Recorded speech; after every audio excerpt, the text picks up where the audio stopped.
عمران خان کے لیے کھودے کنویں میں اتحادی جماعتیں خود گر گئی۔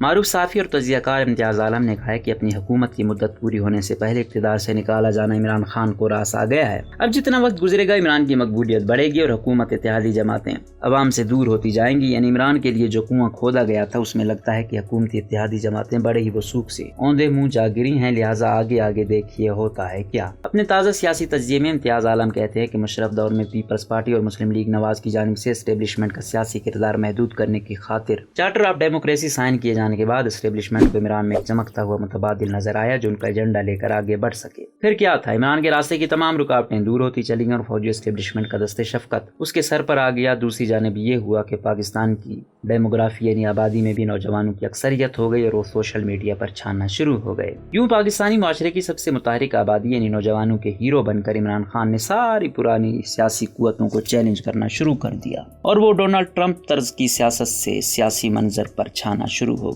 لیکن امتیاز عالم یاد دلاتے ہیں کہ ٹرمپ اور عمران خان میں بنیادی فرق یہ ہے کہ ٹرمپ امریکی فوجی اسٹیبلشمنٹ یعنی پینٹاگون کو چیلنج کر کے سامنے آئے تھے، جبکہ عمران خان طاقتور فوجی اسٹیبلشمنٹ کے کاسہ لیس بن کر اقتدار کی منزل تک پہنچے تھے۔ جو چورن عمران نے لوگوں کو بے وقوف بنانے کے لیے بیچا وہ دیگر پاپولسٹ لیڈروں کی طرح چوچوں کا مربع تھا، یعنی چوروں سے نجات، لٹیروں کا احتساب، مدینہ کی ریاست، ایک نہیں دو، پاکستان اور جدید قدامت پسندی جیسے نعرے لگائے گئے۔ ایسے میں ظاہر ہے کہ جب عمران کو عوامی مقبولیت اور حمایت مل گئی تو وہ کسی کی کاسہ لیس کیوں رہتے؟ پھر کیا تھا؟ عمران نے ایک نیا بیانیہ دے دیا، قومی خودداری، قوم پرستی اور مذہبی کارڈ نے مل کر دو آشے کا کام کیا۔ اس دوران جب کپتان اور چیف کا ایک صفحہ پھٹا تو عمران اپنے ہی زور پر قداور لیڈر بننا شروع ہو گئے، جس طرح کبھی نواز شریف بنے تھے، لیکن اس فرق کے ساتھ کہ اس کے ساتھ اب جدید زمانے کی قدامت و جدیدیت کی عجب ملغوبہ مڈل کلاس ہے، جس سے مرد و زن نوجوان جدید اطلاق کی انقلاب کے زور پر ایک ایسے انقلاب کے دائی ہیں جس کا نہ تو کوئی واضح ہدف ہے اور نہ ہی کوئی بڑا مقصد ہے۔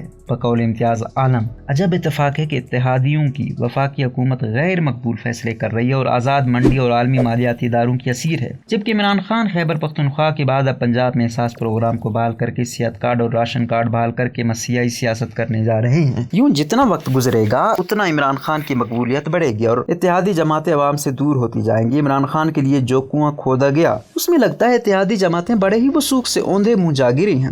امتیاز عالم کہتے ہیں کہ 4 مہینوں میں ملک کی سیاست نے عجیب و غریب پلٹا کھایا ہے، جس کے نتیجے میں ولن اب ہیرو بن گئے ہیں اور ہیرو ولن بن چکے ہیں۔ سیاسی طور پر ڈوبنے والے مخالف لہروں کی نظر ہو جانے کے بجائے بیچ منجھار سے تیر نکلنے میں کامیاب ہو گئے اور جو لوگ ڈبونے نکلے تھے وہ طوفانی لہروں کی لپیٹ میں اس بری طرح پھنس چکے کہ نہ تو نکل پا رہے ہیں اور نہ ہی تیر پا رہے ہیں۔ سیادت کے سٹاک ایکسچینج میں پی ٹی آئی کا ڈالر اوپر ہی اوپر جا رہا ہے اور پی ڈی ایم کی اتحادی حکومت کا روپیہ ہے کہ گرنے سے باز ہی نہیں آ رہا۔ ووٹ کو عزت دو والے اس کی بے حرمتی کی راہ پر نکلے لگتے ہیں، جبکہ پاکستان ڈبونے والے مسیحائی کی دوڑ میں سب سے آگے ہیں۔ امتیاز کہتے ہیں کہ پاکستان کی سیاست میں ذوالفقار علی بھٹو کے بعد اگر کسی نے سیاست کی مبادیات کو دوبارہ سے تحریر کیا ہے تو وہ عمران خان ہیں۔ اس وقت ان کے علاوہ کوئی پاپولسٹ لیڈر نظر نہیں آتا۔ نواز شریف اور آصف زرداری اب پرانی کتاب کے علمیاتی کردار ہیں، جبکہ عمران خان کو ایک کرکٹ ہیرو اور انسانی خدمتگار سمجھا جاتا ہے جو اب اپنی خالق طاقتور فوجی اسٹیبلشمنٹ کو للکار رہا ہے۔